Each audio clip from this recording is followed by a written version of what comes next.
Fixed capital account പഠിപ്പിക്കുമ്പോൾ ഞാൻ നിങ്ങളോട് പറഞ്ഞിട്ടുണ്ട് ഒരു പെർമനന്റ് വിഡ്രോവൽ എന്നിട്ട് ഒരു ഐറ്റം എന്താണെന്ന് ഞാൻ ഒന്ന് എക്സ്പ്ലെയിൻ ചെയ്തിട്ടില്ല, ഞാൻ പിന്നെ എക്സ്പ്ലെയിൻ ചെയ്യാന്ന് പറഞ്ഞു. എന്താ പെർമനന്റ് വിഡ്രോവൽ എന്ന് പറഞ്ഞു കഴിഞ്ഞാൽ നമ്മുടെ ക്യാപിറ്റൽ അഡ്ജസ്റ്റ് ചെയ്യുമ്പോൾ, നമ്മുടെ ക്യാപിറ്റൽ അഡ്ജസ്റ്റ്മെന്റ് ചെയ്യുമ്പോൾ ഏത് കേസിൽ അഡ്മിഷൻ ആയിക്കോട്ടെ റിട്ടയർമെന്റ് ആയിക്കോട്ടെ ഈ രണ്ട് സ്റ്റേജസിൽ നമ്മൾ ക്യാപിറ്റൽ അഡ്ജസ്റ്റ് ചെയ്യുമ്പോൾ നമ്മുടെ പാർട്ട്ണർ വിഡ്രോ ചെയ്തിട്ട് പോകുന്നില്ലേ, ആ എമൗണ്ടാണ് നമ്മൾ എന്ത് പറയാ പെർമനന്റ് വിഡ്രോവൽ എന്ന് പറയുന്നത്. മക്കളെ മനസ്സിലാവുന്നുണ്ടോ? പെർമനന്റ് വിഡ്രോവൽ എന്ന് പറഞ്ഞാൽ നമ്മുടെ സ്ഥാപനത്തിൽ നമ്മൾ പെർമനന്റ് ആയിട്ട് എടുത്തിട്ട് പോകുന്ന എമൗണ്ട്. അത് എപ്പോൾ ഉണ്ടാവാ? Admission, change in profit sharing ratio or whatever may be, retirement,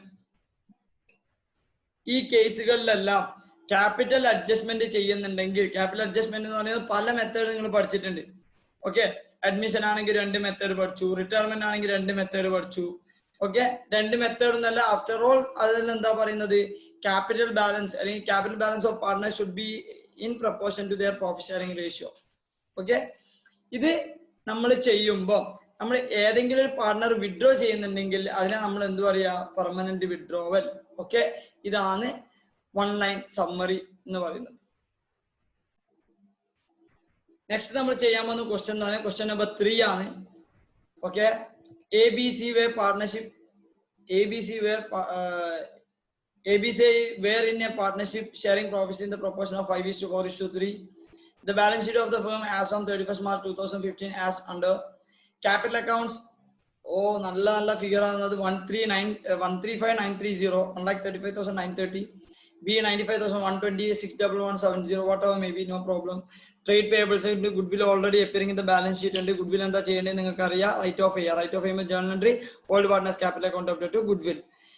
Fixtures, inventories, trade receivables, cash, whatever maybe, no problem. A had been suffering from ill health, whatever. Okay, avarku sugilla na parayunnu and gave notice that he wished to retire. Arani A എന്ന് പറയുന്ന partner retire ചെയ്യാൻ plan ചെയ്തു. An agreement was therefore entered into as on 31st March 2015. The terms of which were as follows.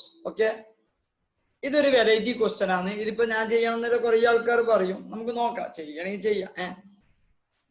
The profit and loss account for the year ended 31st March 2015 which showed a net profit of 48,000 was to be reopened. കഴിഞ്ഞ കൊല്ലം ലാഭം എന്ന് പറയുന്നത് 48,000 രൂപ ഉണ്ടായിട്ടുണ്ട്. എത്രയാ? 48,000 രൂപ. ആ 48,000 രൂപ ആർക്കാ ഡിസ്ട്രിബ്യൂട്ട് ചെയ്തിട്ടുണ്ടാവുക? പാർട്ട്നേഴ്സിന് ഡിസ്ട്രിബ്യൂട്ട് ചെയ്തിട്ടുണ്ടാവും. ഓക്കെ, ലാഭം നമ്മൾ എന്താ ചെയ്യുക? പാർട്ട്നേഴ്സിന് ഡിസ്ട്രിബ്യൂട്ട് ചെയ്തിട്ടുണ്ടാവും. 48,000 was to be reopened എന്ന് പറയുന്നത്, അതായത് റീ ഓപ്പൺ ചെയ്യും, എന്തോ കാര്യത്തിന് റീ ഓപ്പൺ ചെയ്യുന്ന wait. B was to credited with 4,000 as bonus. അതായത് ബി എന്ന് പറയുന്ന പാർട്ട്ണറിന് ബോണസാ, കമ്മീഷനാ, സാലറിയാ, അങ്ങനെ ഒരു സംഭവം ഇതുവരെ ചെയ്തിട്ടില്ല, നിങ്ങൾ അത് ചെയ്യണേന്. Okay, 1. In consideration of the extra work which had devolved upon him during the year. അതായത് അയാൾ എന്ത് ചെയ്തിട്ടുണ്ട്, കഷ്ടപ്പെട്ട് വർക്ക് ചെയ്തിട്ടുണ്ട്, അതിനും വേണ്ടിയിട്ടുള്ള ഒരു ബോണസാണ് 4,000 രൂപ. The profit sharing ratio was to be revised from 1st April 2014. അതായത് ഇവര് പറയുന്നത് ഇവരെ പ്രോഫിറ്റ് ഷെയറിംഗ് റേഷ്യോ എത്രയാ ഉള്ളത്? 5:4:3 ആ ഉള്ളത്. 5:4:3 പറ്റൂല, 3:4:4 ആയിരിക്കണം. 3:4:4 ആയിരിക്കണം. മക്കളെ മനസ്സിലാക്കേണ്ടത്, അവർ ഓൾറെഡി അവർക്കൊരു ലാഭം 48,000 രൂപ കിട്ടി. ഓക്കെ, ലാഭം എത്ര കിട്ടി? 48,000 രൂപ.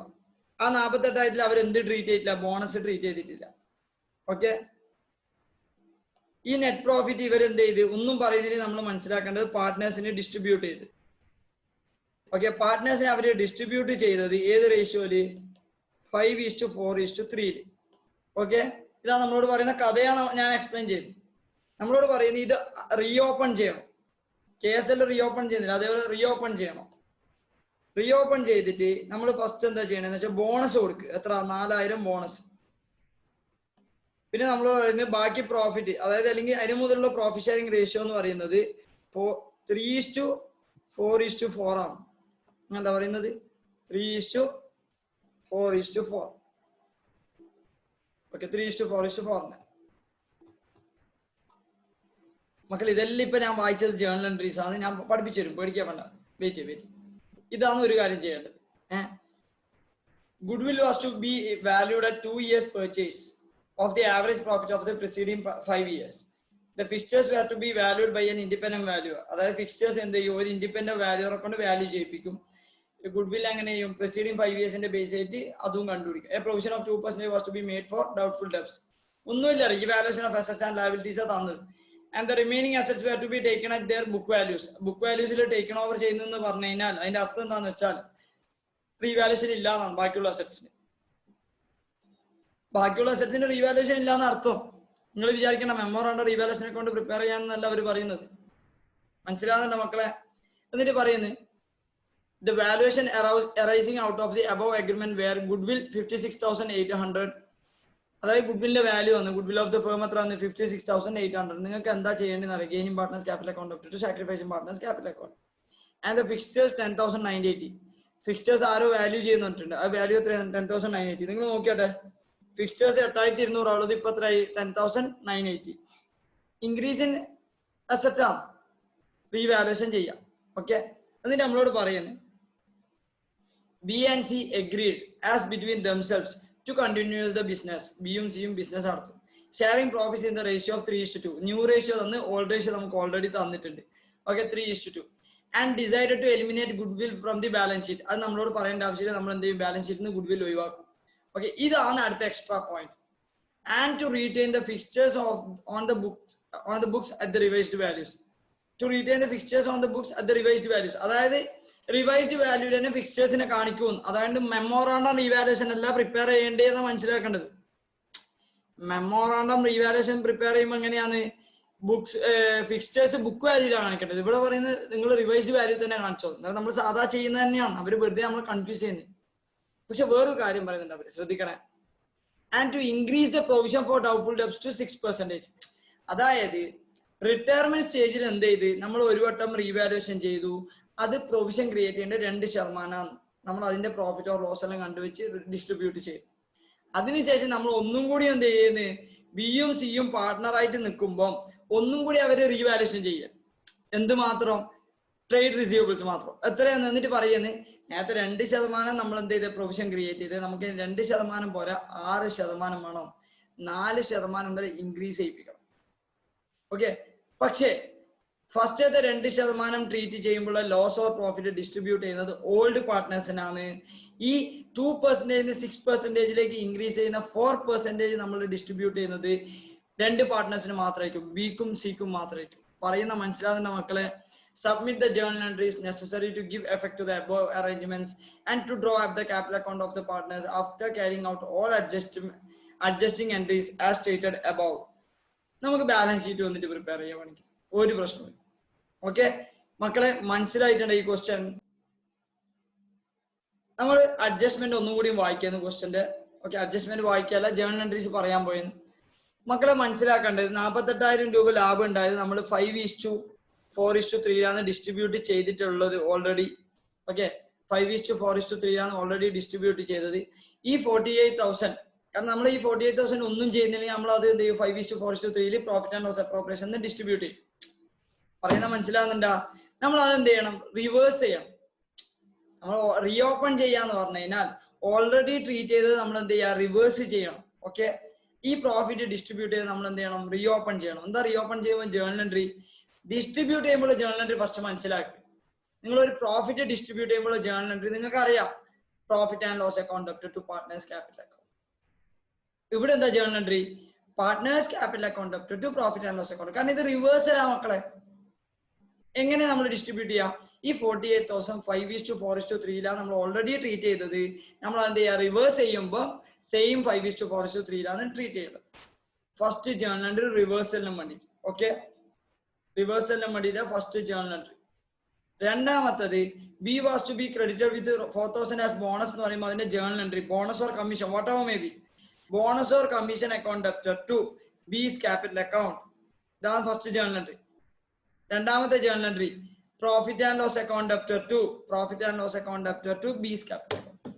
Sorry, profit and loss account debited to bonus or commission, അല്ലെങ്കിൽ profit and loss appropriation account debited to bonus or commission. പറയുന്ന മനസ്സിലാകുന്നുണ്ടോ? ഇപ്പൊ നമുക്കൊരു പ്രോഫിറ്റ് കിട്ടി, 48,000 ഓൾറെഡി നമ്മളുടെ അടുത്ത് പ്രോഫിറ്റ് കയ്യിലുണ്ട്. റിവേഴ്സ് ചെയ്തപ്പോൾ നമുക്ക് പ്രോഫിറ്റ് എന്ത് ചെയ്ത്? ഡിസ്ട്രിബ്യൂട്ട് ചെയ്ത പ്രോഫിറ്റ് നമുക്ക് തിരിച്ചു കിട്ടി. ആ 48,000 4,000 ചെലവാക്കിക്കാൻ എത്ര ബാക്കിയുണ്ട്? 44,000. ആ 44,000 നമ്മൾ എന്ത് ചെയ്യണം? പുതിയ പ്രോഫിറ്റ് ഷെയറിംഗ് റേഷ്യോയിൽ ഡിസ്ട്രിബ്യൂട്ട് ചെയ്യണം. ഏതാ റേഷ്യോ? 3:4:4. ഇതേ ചെയ്യണ്ടു. ആ ഒരു പോയിന്റ് നമ്പർ 1 എന്ന് പറയുന്നത് അത്രയേ ഉള്ളൂ.